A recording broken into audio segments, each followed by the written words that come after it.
สุกแล้วกล้วย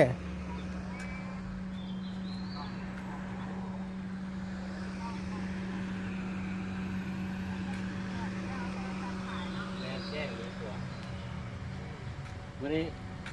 เห็นอะไรเห็นคลิปบ้างเลย ฮะ ถ่ายคลิปดูว่าตอนไหน ถ่ายคลิปแล้วนี่ สบายดีสบายดี แล้วลงติ๊กต็อก ตอนนี้จะไป ไปเบิ่งกล้วยไปใส่มือ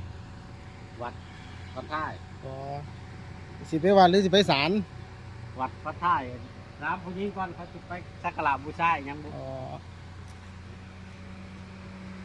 เราจะไปตัดบ่มี โอเคก็เด้อแท็กซี่มาหลับมีสัมภาษณ์แท็กซี่ไปนับแท็กซี่คนบ้านเอาเมื่อนั้นสัมภาษณ์เราได้ไหว2,000อยู่ไหนก็หมด บ่ 2,000ผมก็ได้สิสัมภาษณ์ใหม่โอเคจะดูด้วยแท้